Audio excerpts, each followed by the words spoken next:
এই নাটকটা কেন করছে সরকার আমি বুঝি না। এবার ভারতবর্ষের সঙ্গে সরাসরি সংঘাতে গেল মোহাম্মদ ইউনূস সরকার। মানে একজন অরাজনৈতিক ব্যক্তিত্ব দূরদর্শীহীন হলে যদি মসনদে বসে তাহলে এর আফটার এফেক্টসে নিজের দেশ কিভাবে ক্ষতিগ্রস্ত হতে পারে তা কিন্তু তারা স্বপ্নেতেও ভাবে না। কেন নিজেদের ব্যর্থতাটা ঢাকতে সেই বারবার শেখ হাসিনা এবং ভারতবর্ষের দিকে তীর ছোড়া শুরু করেছেন এই অন্তর্বর্তীকালীন সরকার। জাতির উদ্দেশ্যে ভাষণ দিয়েছেন প্রধান উপদেষ্টা। নির্বাচনের ট্রেন যাত্রা শুরু করেছে, এটা আর থামবে না। তারা কি শেখ হাসিনাকে হাজির করতে পারবে 18 তারিখের মধ্যে? মানে আজকে দিনটা শেষ হওয়ার পরে পারবে যে না, এটা তো আপনিও বুঝেন আমিও বুঝি। আসলে ভারত বাংলাদেশের যে রিলেশনস সম্পর্ক, এই সম্পর্কটা নিয়ে আলোচনার জন্যই এই অনুষ্ঠানটার আয়োজন করেছিল CGS, centre for governance studies. প্রিয় দর্শক, আশা করি ভালো আছেন। আপনাদের জন্য সামাজিক যোগাযোগ মাধ্যম থেকে খুবই গুরুত্বপূর্ণ ভাইরাল হওয়া কিছু খবর উপস্থাপন করব। বিগত 100 দিনে ডক্টর মোহাম্মদ ইউনূসের যে ব্যর্থতা এবং ভারতের নিকট যে ব্যর্থতার পরিচয় দিয়েছে, বিগত 100 দিনে ডক্টর মোহাম্মদ ইউনূসের যে ব্যর্থতা এবং ভারতের নিকটও যে ব্যর্থতার পরিচয় দিয়েছে তারই কিছু ভিডিও আপনাদের মাঝে উপস্থাপন করব। ইন্টারপোল রেড অ্যালার্ট কি এবং এটি কিভাবে কাজ করেছে, শেখ হাসিনা সরকারকে দেশে ফিরিয়ে আনতে সরকারের ব্যর্থতার পরিচয় এবং বাংলাদেশের নির্বাচন প্রসঙ্গে ডক্টর মোহাম্মদ ইউনূস কি বক্তব্য দিয়েছেন তারই কিছু গুরুত্বপূর্ণ ভিডিও আপনাদের মাঝে উপস্থাপন করব। কথা না বাড়িয়ে চলুন শুরু করি আজকের এই ভিডিও। অনুগ্রহ করে আপনারা যারা এই ভিডিওটি দেখছেন একটি লাইক দিয়ে আমাদের সাথে থাকবেন, আর যারা চ্যানেলটি সাবস্ক্রাইব করেননি তারা অনুগ্রহ করে চ্যানেলটিকে সাবস্ক্রাইব করে রাখবেন, যাতে এরকম গুরুত্বপূর্ণ ভিডিও আপনার পরবর্তীতে দ্রুত পেয়ে যান।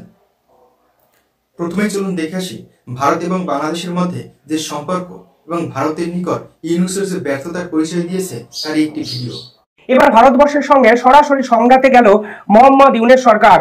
দেখুন, একটা সরকার যখন পতনের দিকে এগিয়ে যায় তখন তারা কি করছে, কেন করছে, বা এই করার পিছনে আফটার এফেক্টস কি হতে পারে কিছুই ভাবে না। মানে একজন অরাজনৈতিক ব্যক্তিত্ব দূরদর্শীহীন হলে যদি মসনদে বসে তাহলে এর আফটার এফেক্টসে নিজের দেশ কিভাবে ক্ষতিগ্রস্ত হতে পারে তা কিন্তু তারা স্বপ্নেতেও ভাবে না। এবার বাংলাদেশের পক্ষ থেকে একটি সাংবাদিক সম্মেলন করা হলো, যেখানে পরিষ্কারভাবে দাবি জানানো হলো ভারতকে যে হাসিনা যেন ভারতে বসে মুখ বন্ধ রাখেন। প্রসঙ্গত বলে রাখি, ঠিক 2 মাস আগে ভারতে বসে শেখ হাসিনা যেভাবে মুখ খুলছিলেন তার প্রতিবাদে মোহাম্মদ ইউনূস কিন্তু স্বয়ং এই দাবি করেছিলেন। তিনি বলেছিলেন শেখ হাসিনা বাংলাদেশে এখনই ফিরিয়ে আনার জন্য আমরা উদ্যোগ নেব না, কিন্তু শেখ হাসিনা যেন মুখ বন্ধ রাখে ভারতে। তাই ভারতকে আমরা অফিসিয়ালি জানাচ্ছি শেখ হাসিনাকে মুখ বন্ধ রাখার জন্য অনুরোধ জানানো হোক। এবার প্রশ্ন হলো, এক অন্তর্বর্তী সরকার 3 মাস দায়িত্ব নিয়েও বাংলাদেশের এখনো কেন হাসিনা ফোবিয়াতে ভুগছে? ব্যক্তিগতভাবে আমার অ্যানালাইসিসে 5 থেকে 6টা পয়েন্ট আমি আপনাদের বলতে চাই, তাহলেই বুঝবেন কেন 3 মাস কেটে যাওয়ার পরেও শেখ হাসিনা ফোবিয়াতে ভুগছেন মোহাম্মদ ইউনূস। কেন নিজেদের ব্যর্থতাটা ঢাকতে সেই বারবার শেখ হাসিনা এবং ভারতবর্ষের দিকে তীর ছোড়া শুরু করেছেন এই অন্তর্বর্তীকালীন সরকার।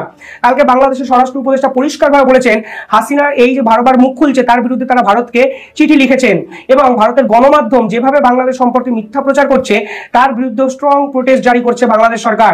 এবার ভারতের গণমাধ্যমের প্রসঙ্গ যখন আসে তখন পরিষ্কারভাবে বলে দিই, এই সকল বেসরকারি গণমাধ্যম কোনোভাবেই সরকার দ্বারা নিয়ন্ত্রিত নয়।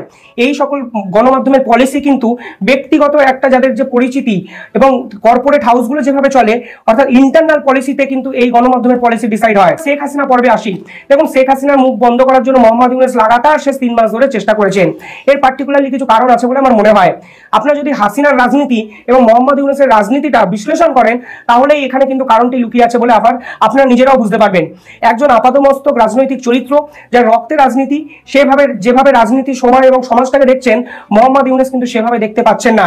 তাই শেখ হাসিনা যে সকল বিষয় বিবৃতি দিয়েছেন সেগুলো কিন্তু বাংলাদেশের সাধারণ মানুষের ইস্যু, কিন্তু মোহাম্মদ ইউনূস যে বিষয়গুলো নিয়ে বিবৃতি দিচ্ছেন সেগুলো কিন্তু বাংলাদেশের মানুষের সাধারণ ইস্যু নয়। মানে শেখ হাসিনাকে দেশে ফিরিয়ে আনা হবে কি হবে না তার থেকে অনেক বেশি বাংলাদেশের ইম্পর্টেন্ট হলো মূল্য বৃদ্ধি, আইন শৃঙ্খলা, সনাতনীদের উপর নির্যাতন এবং একটা শান্ত পরিবেশ, ব্যবসার পরিবেশ ফিরিয়ে আনা। অর্থাৎ সাধারণ মানুষের রাজনীতি কিন্তু মোহাম্মদ ইউনূস করছেন না। এবার 5 থেকে 6টা প্রশ্ন আমি একটুখানি আপনাদের সামনে তুলে ধরতে চাই। দেখুন, মোহাম্মদ ইউনূস দায়িত্ব নিয়েছে 3 মাসের বেশি হয়ে গেছে সময়, তা সত্ত্বেও তারা কেন হাসিনা ফোবিয়াতে ভুগে যাচ্ছেন এটাই আমার কাছে একটা বড় প্রশ্ন। শেখ হাসিনা বাংলাদেশে নেই 3 মাস, কিন্তু সেই 3 মাসে বাংলাদেশের পরিস্থিতি কি হয়েছে যদি তারা একটু সাংবাদিক সম্মেলনে এসে বলেন। তারা গণমাধ্যমের দিকে আঙুল তোলার আগে নিজেদের দিকে আঙুল তুলে বলুক কেন বাংলাদেশে দিনের পর দিন আইন শৃঙ্খলার অবনতি হচ্ছে, কেন আর্থিক মন্দা, কেন জিনিসপত্রের দাম ঊর্ধ্বমুখী, কেন এই আহতরা চিকিৎসার জন্য টাকা কড়ি পয়সা পাচ্ছে না সরকারের পক্ষ থেকে, কেন উপদেষ্টা সমন্বয়করা দিনের পর দিন নোংরা রাজনীতি করতে গিয়ে বাংলাদেশকে ডুবিয়ে দিচ্ছেন, এই সকল প্রশ্নের উত্তর নেই বলেই তারা ফের শেখ হাসিনাতে ফিরে গেছেন। শেখ হাসিনা ভারতে বসে কি বললো না সেটা ইউনিট সরকারের কিছু যায় আসে কি? নিঃসন্দেহ নয়।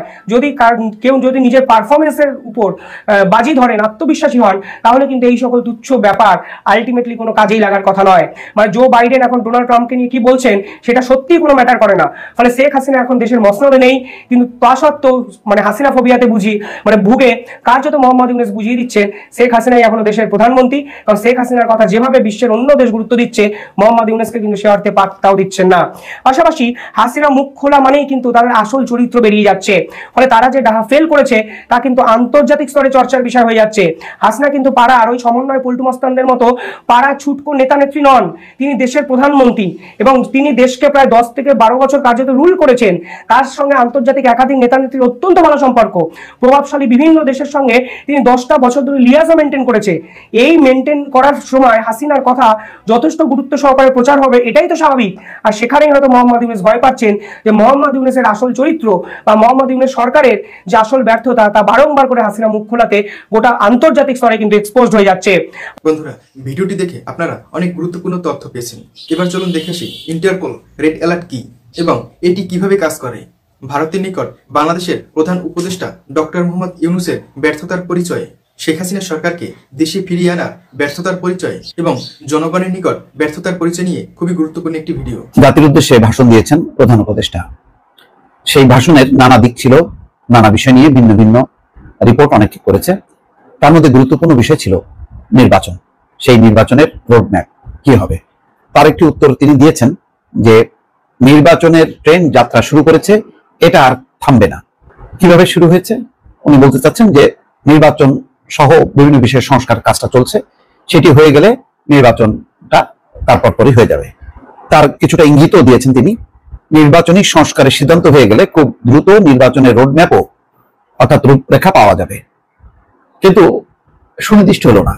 আমার ধারণা যে প্রধান উপদেষ্টার এই বক্তব্যে প্রধান যে রাজনৈতিক দল বিএনপি খুব বেশি আশাবাদী হবে এটা মনে হয় না আমার প্রথমত। যে তারা যেটা বলেছিল যে নভেম্বর ডিসেম্বরের মধ্যে একটা নির্বাচনী রোড ম্যাপ ঘোষণা করা, অর্থাৎ এই নির্বাচনটা কি 3 মাস পরে নাকি 6 মাস পরে নাকি 1 বছর পরে হবে, এইরকম একটি লক্ষ্য নির্ধারণ করে সংস্কার কাজটা যাতে করা হয়। এখানে কিন্তু অনেক কিছুই বলা হলো, কিন্তু মানে দিন তারিখটা আর বলা হলো না। তো এই দিন তারিখটাই কিন্তু প্রত্যাশা করছিল। কেন বলেননি? হয়তো ডক্টর ইউনূস বুঝতে পারছেন না যে সংস্কারটা ঠিক কবে হবে। আবার সংস্কারের পরে বলছেন যে রাজনৈতিক ঐক্যমত্য হয়ে গেলেই নির্বাচন। কবে সেই সংস্কার শেষ হবে, কতদিনের মধ্যে, তারপর সেই ঐক্যমত্য কবে হবে, সেই নির্বাচনের তারিখটা কবে পাওয়া যাবে, কয়েকটা স্টেজ কিন্তু এখনো পার হইতে হবে। তো সবকিছু মিলায় অনেকের কাছে একটা ধোঁয়াশা মনে হতে পারে, কিন্তু সংস্কারের বিষয় এবং ঐক্যমত্যের বিষয়টা ডক্টর মোহাম্মদ ইউনূস গুরুত্ব দিচ্ছেন। তিনি বলছেন যে সংস্কারের জন্য নির্বাচন কয়েক মাস বিলম্বিত করা যেতে পারে বলে মন্তব্য করেছেন তিনি। কয়েক মাস বিলম্ব হতে পারে সংস্কারের জন্য। রোববার জাতির উদ্দেশ্যে দেওয়া ভাষণে এই কথাগুলো বলেন অন্তর্বর্তী সরকারের প্রধান উপদেষ্টা। সরকারের 100 দিন পূর্তি উপলক্ষে তিনি ভাষণ দিচ্ছেন। তার এই ভাষণ বাংলাদেশ টেলিভিশন বিটিভি ওয়ার্ল্ড সরাসরি সম্প্রচার করে। প্রধান উপদেষ্টা বলছেন নির্বাচনের ট্রেন যাত্রা শুরু করেছে, এটা আর থামবে না। অর্থাৎ এখন যে নির্বাচন সংস্কারের জন্য যে কাজ শুরু হয়েছে সেটাকেই তিনি বলছেন যে নির্বাচনের ট্রেন এটা যাত্রা শুরু করেছে, আর থামবে না। কিন্তু যেতে যেতে আমাদের অনেকগুলো কাজ সেরে ফেলতে হবে। এই ট্রেন শেষ স্টেশনে কখন পৌঁছবে সেটা নির্ভর করবে কত তাড়াতাড়ি আমরা তার জন্য রেল লাইন গুলো বসিয়ে দিতে পারি, আর তা হবে রাজনৈতিক দলগুলোর ঐক্যমত্যের মাধ্যমে। এটা তিনি একটা উদাহরণ দিয়েছেন, একটু অনেকটা আধ্যাত্মিক লাইনের, যে শেষ স্টেশনে কখন পৌঁছাবে এবং সেটা নির্ভর করবে কত তাড়াতাড়ি আমরা তার জন্য রেল লাইন গুলো বসিয়ে দিতে পারি, অর্থাৎ সংস্কারের কাজগুলো শেষ করতে পারি। আর সেটা হইতে হবে রাজনৈতিক দলগুলোর ঐক্যমত্যের মাধ্যমে। তার মানে অনেকগুলো কিন্তু একসাথে যদি মানে সংযুক্ত হয় তারপরেই কিন্তু সেটি হবে, যুক্ত হবে। তো আমার ধারণা যে এই বিষয়গুলো নিয়ে রাজনৈতিক দলগুলো প্রতিক্রিয়া বোঝা যাবে। তিনি অনেক বিস্তারিত এই যারা জুলাই আগস্টে শহীদ হয়েছেন তাদের জন্য কি কি করা উচিত, এবং এই প্রথম তিনি তার এই বক্তব্যে বেশ বিগত সরকার শেখ হাসিনা সরকারের নাম ধরে তিনি আলোচনা করেছেন। বলেছেন যে তারা ষড়যন্ত্র করছে, অনেক বক্তব্য তিনি দিয়েছেন। তবে ফোকাস পয়েন্ট যেটা ছিল সেটা হচ্ছে রাজনৈতিক দলগুলোর কাছে, বিশেষ করে বিএনপির কাছে যে নির্বাচন, তো সেই নির্বাচনের ব্যাপারে তিনি যে বক্তব্যটা দিয়েছেন, এখন দেখার বিষয় যে বিএনপি এই বিষয়ে তাদের মতামতটা কিভাবে উপস্থাপন করে। বাংলাদেশের নির্বাচনের রোডম্যাপ কি হবে সেই প্রসঙ্গে আপনাদের মাঝে এখন একটি গুরুত্বপূর্ণ ভিডিও উপস্থাপন করব। কখন নির্বাচন হবে এবং অন্যান্য রাজনৈতিক দলগুলো কি চায় সেই প্রসঙ্গে ডক্টর মোহাম্মদ ইউনূস এ সম্পর্কে কি বক্তব্য পেশ করছেন তারই সম্পর্কে একটি ভিডিও দেখাবো। 18 নভেম্বর হচ্ছে সেই দিন, যে দিনটার মধ্যে শেখ হাসিনা সহ 45 জনকে আন্তর্জাতিক অপরাধ ট্রাইব্যুনাল তাদের বিরুদ্ধে যে গ্রেপ্তারি পরোয়ানা জারি করেছিল, সে জারি করে সরকারের কাছে এবং সংশ্লিষ্ট বিভাগগুলির কাছে বলা হয়েছিল যে এই দিনে 18 তারিখের মধ্যে, 18 নভেম্বরের মধ্যে আদালতে হাজির করতে হবে, মানে ট্রাইব্যুনালের সামনে হাজির করতে হবে। কারণ তাদের বিরুদ্ধে মামলা আছে, তাদের বিরুদ্ধে অভিযোগ আছে, সেই অভিযোগগুলো বিচার হতে শুরু হবে। এই জন্য তাদেরকে এই আদালতের সামনে হাজির করতে বলা হয়েছিল, যেন তারা নিজেরা বুঝতে পারে তাদের বিরুদ্ধে কি অভিযোগ এবং কোন অভিযোগের কি জবাব তারা দেবে। এগুলোর জন্য আদালত গ্রেপ্তারি পরোয়ানা জারি করেছে, আদালত তাদের হাজির করতে বলেছে, কিন্তু যাদেরকে বলেছে তারা কি ব্যবস্থা নিয়েছে? তারা কি শেখ হাসিনাকে হাজির করতে পারবে 18 তারিখের মধ্যে? মানে আজকে দিনটা শেষ হওয়ার পরে পারবে যে না, এটা তো আপনিও বুঝেন আমিও বুঝি। কেন পারবে না? তারও চেয়ে বড় প্রশ্ন, তারা কি শেখ হাসিনাকে আন্তর্জাতিক অপরাধ ট্রাইব্যুনালের সামনে 18 নভেম্বরের মধ্যে হাজির করার জন্য প্রাণান্তকর কোনো চেষ্টা করেছে? সে ধরনের কোনো চেষ্টা কি আপনারা দেখেছেন? আসেন ওনাদের চেষ্টাগুলো আমরা একটু বোঝার চেষ্টা করি। তার আগে গতকালে একটা ঘটনা বলি। সেই ঘটনাটা হলো, গতকালে ঢাকার একটা 5 স্টার হোটেলে একটা আলোচনা সভা হচ্ছিল। ভারত এবং বাংলাদেশের অনেক লোকজন সেখানে উপস্থিত ছিলেন। আসলে ভারত বাংলাদেশের যে রিলেশনস, সম্পর্ক, এই সম্পর্কটা নিয়ে আলোচনার জন্যই এই অনুষ্ঠানটার আয়োজন করেছিল CGS, centre for governance studies, এর আয়োজন করেছিল। এটার অনুষ্ঠানটা শিরোনাম ছিল bridging divides, navigating the complexities of India Bangladesh relations. মানে মোদ্দা কথায় বাংলাদেশ ভারতের সম্পর্কের ক্ষেত্রে যে জটিলতাগুলো আছে সেগুলো কিভাবে নিরসন করা যায় এই নিয়ে আলোচনা। ভারতের কিছু এক্সপার্ট ছিল, বাংলাদেশের কিছু এক্সপার্ট ছিল, নানা প্রসঙ্গ নিয়ে বিভিন্নভাবে তারা আলোচনা করেছে। এই আলোচনার এক পর্যায়ে বাংলাদেশের একজন বক্তার পক্ষ থেকে একটা প্রশ্ন উঠানো হয়েছিল যে শেখ হাসিনাকে ভারত ফেরত দেবে কিনা, অথবা শেখ হাসিনাকে ভারত কিভাবে আশ্রয় দিয়ে রেখেছে, এই যে প্রশ্ন, কবে ফেরত পাবো আমরা তাকে, ভারত ফেরত দেবে কিনা। এই প্রশ্নের এক কথায় একটা জবাব দিয়েছে ভারতীয় বিশেষজ্ঞরা, এক্সপার্ট বলেছে যে বন্দি বিনিময় চুক্তির আওতায় বাংলাদেশ যে কোনো সময় শেখ হাসিনাকে ফেরত চাইতে পারে, কিন্তু বাংলাদেশ কি সেটা চেয়েছে? এখনো চাইনি। এখন যদি আপনি চান তারপরে না এটা নিয়ে আলোচনা হবে। আপনি একজনের কাছে কিছু একটা জিনিস চাচ্ছেন, সে দেবে কি দেবে না, আলোচনাটা কখন উঠবে? যখন আপনি চাইবেন তারপরে। আপনি কি চেয়েছেন? আমাদের এই সরকার কি এখনো পর্যন্ত ভারতের কাছে শেখ হাসিনাকে ফেরত চেয়েছে? এই যে ভারতের বিশেষজ্ঞদের প্রশ্নটা উত্তরটা দিল, উত্তরগুলোর জবাব কি আমাদেরকে দিতে পেরেছে? পারেনি। এই কারণে আমাদের সরকার তো এখনো পর্যন্ত ভারতের কাছে বলেই নেই যে শেখ হাসিনাকে আপনারা ফেরত দেন। দেখুন, বন্দি প্রত্যর্পণ একটা চুক্তি আমাদের সঙ্গে ভারতের হয়েছে 2013 সালে। সেই চুক্তিটা আবার রিভাইজ হয়েছে, নতুন করে আরো কিছু চেঞ্জ করে আরো শক্তিশালী করা হয়েছে 2016 সালে। চুক্তিটা এমন যে আমাদের কোনো অপরাধী যদি ভারতে থাকে, তাকে যদি বিচারের প্রয়োজনে আমাদের দরকার হয়, অথবা তাকে যদি কোনো সাজা দেওয়া হয়, সেই সাজা তার উপর প্রয়োগ করার জন্য যদি তাকে আমাদের দরকার হয়, তাহলে আমরা ভারতের কাছে চাইতে পারবো যে তাকে আমাদের কাছে ফেরত দাও। একই জিনিস ভারতও পারবে। আমরা কিন্তু এভাবে ভারত থেকে অনেক লোককে এই দেশে নিয়ে এসেছি, কিন্তু বিচারের আওতায় রেখেছি। আপনাদের মনে আছে নারায়ণগঞ্জের 7 মার্ডার কেস, ওখানে কমিশনার নূর হোসেন ছিল, তাকে কিন্তু আমরা ভারত থেকে এভাবে নিয়ে এসেছি।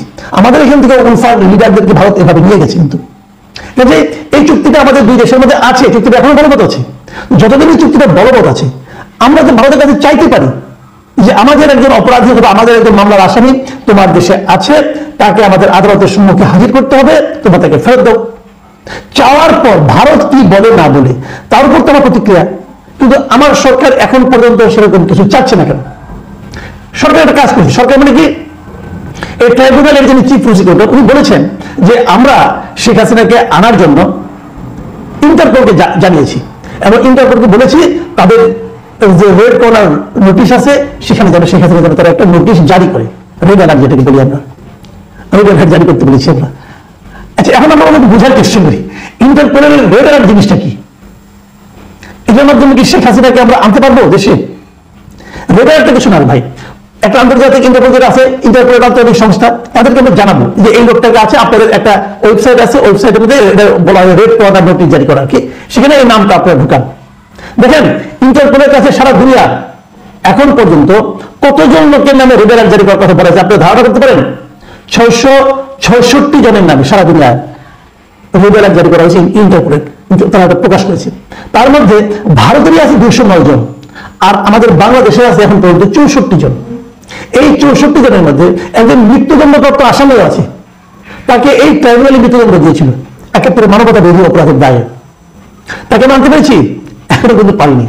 আচ্ছা ঠিক আছে, আসলে রেড অ্যালার্ট জিনিসটা কি আরেকটু বলি। রেড অ্যালার্টের অর্থ হলো যে অমুক লোক, তাকে আমাদের দরকার, তার বিরুদ্ধে মামলা আছে, ওয়ারেন্ট আছে, অথবা সে আসামি, তার বিরুদ্ধে রায় আছে, সেটা বাস্তবায়নের জন্য আপনারা ওই লোকটাকে আমাদেরকে খুঁজে পাঠান। এই প্রথমত খুঁজবে লোকটা কোথায় আছে, খুঁজে তাকে পাঠাবে আমাদেরকে। তো হাসিনাকে খুঁজার কি আছে? আচ্ছা আমি রেড অ্যালার্টের আরেকটা ঘটনা যেটা বলতে নিয়েছিলাম সেটা বলেই নি। আপনি কি জানেন বিএনপি যে ভারপ্রাপ্ত চেয়ারম্যান তারেক রহমান, ওনার বিরুদ্ধেও কিন্তু রেড অ্যালার্ট জারি করা হয়েছিল।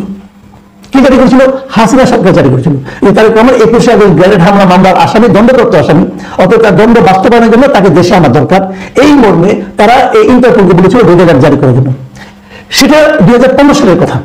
জারি করার পর তারপরে তারেক রহমানের যারা আইনজীবী আছে তারা এটা নিয়ে লড়াই করেছে যে ওনার বিরুদ্ধে রেড অ্যালার্ট জারি করা যেতে পারে না।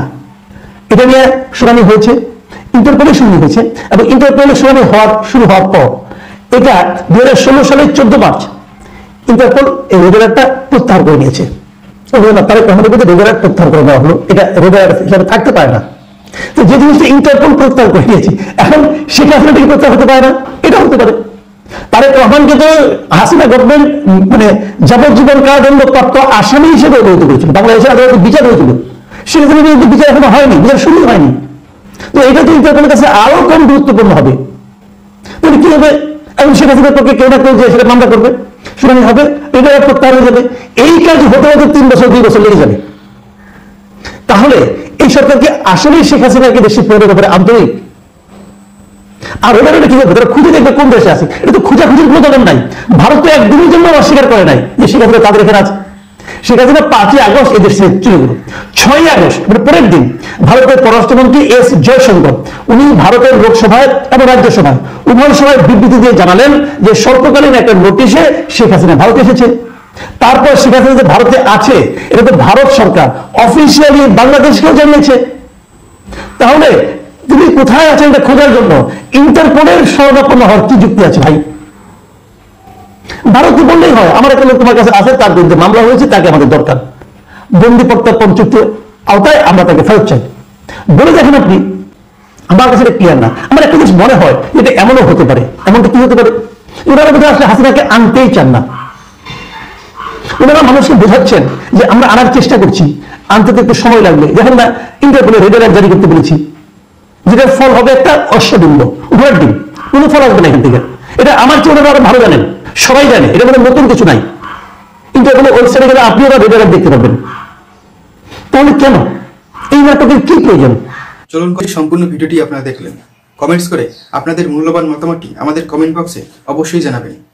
সোশ্যাল মিডিয়া থেকে গুরুত্বপূর্ণ এবং ভাইরাল হওয়া খবরগুলো একত্র করে আপনাদের মাঝে উপস্থাপন করি। তাই এই গুরুত্বপূর্ণ এবং ভাইরাল হওয়া খবরগুলো পেতে আমাদের চ্যানেলটিকে সাবস্ক্রাইব করে আমাদের সাথে থাকবেন। 100 দিন পার হওয়ার পরও ডক্টর মোহাম্মদ ইউনূস তেমন কোনো উন্নয়নমূলক কাজ এবং সফলতার কাজ দেখাতে পারেনি। একজন রাজনৈতিক ব্যক্তি হিসেবে যে কর্মকাণ্ড দেখানোর কথা তিনি সেইভাবে সফল হতে পারেননি। তিনি বাংলাদেশের সাধারণ জনগণের কাছেও ব্যর্থ এবং সমন্বয়কদের কাছে এখন ব্যর্থতার পরিচয় দিয়েছে। বাংলাদেশে তিনি আর কতদিন টিকতে পারবে সেটাই এখন ভাবনার বিষয়। প্রিয় দর্শক, ভিডিওটি যদি ভালো লাগে থাকে অনুগ্রহ করে একটি লাইক দিবেন। পরবর্তী ভিডিওর আমন্ত্রণ জানিয়ে শেষ করছি আজকের মতো। ধন্যবাদ সবাইকে।